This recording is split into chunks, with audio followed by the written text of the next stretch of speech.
আসসালামু আলাইকুম। আজকে রান্না করব শীতের সবজি দিয়ে ইলিশ মাছ। তো এখানে ফুলকপি আর বেগুন কুটে নিলাম আর কি। তো এখানে ফুলকপি আর বেগুন দিয়ে রান্না করব আজকে, এর সাথে আর আলু দিব না। আর আলাদাভাবে বেগুন ভাজি করব। তো বেগুন ভাজিটা আমার কাছে অনেক একটা মজার খাবার, সচরাচর আমার কাছে বেগুন ভাজি অনেক ভালো লাগে।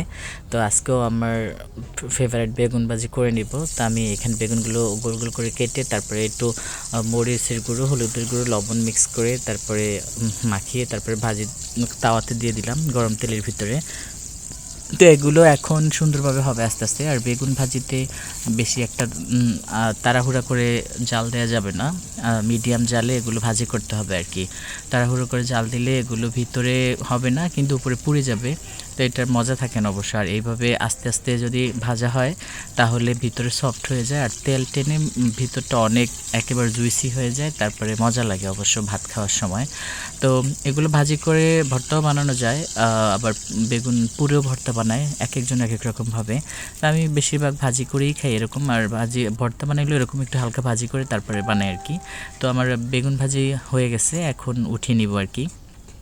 তো এখন উঠানোর পরে আবার তরকারি রান্না করব। তো বেগুন ভাজিগুলো অনেক মজার হয়েছে অবশ্য, একেবারে সফট হয়েছে। তো এখানে আমি তরকারি রান্না করার জন্য গরম তেলে পেঁয়াজ কুচি দিয়ে দিলাম। তারপরে পেঁয়াজগুলো একটু ব্রাউন কালার হলে মশলা দিয়ে দেবো। এখানে আদা রসুন বাটার সাথে কাঁচামরিচ বাটা আছে। আর কাঁচামরিচ বাটারটা তরকারিতে ইউজ করলে তরকারিটা অন্যরকম একটা ফ্লেভার আসে আর মজা হয় আর কি, এই জন্য কাঁচামরিচ ইউজ করা।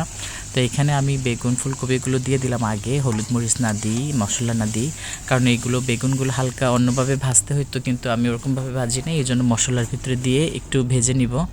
তারপরে হয়েছে গিয়ে এখানে পানি অ্যাড করে মশলা অ্যাড করে দিব আর কি।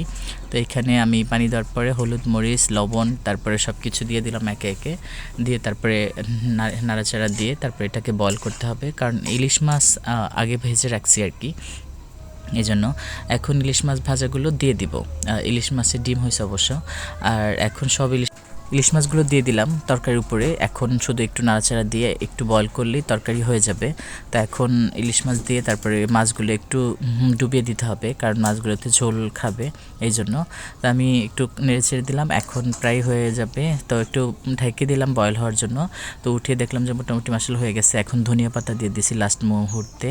ধনিয়া পাতা তরকারিটাকে অনেক আরও মজার করে তোলে, ফ্লেভার এবং স্বাদ দুইটাই আনে ধনিয়া পাতায়। তো হয়ে গেছে তরকারি, অবশ্য আমি এখন বাটিতে ঢেলে নিব। আর তরকারি কালারটাও মাশাআল্লাহ অনেক সুন্দর হয়েছে, একেবারে একেবারে চকচক একটা কালার। তো আজকের খাবার আমাদের বেগুন ভাজি, ইলিশ মাছ দিয়ে বেগুন দিয়ে ফুলকপি দিয়ে রান্না। সবাই ভালো থাকবেন, সুস্থ থাকবেন।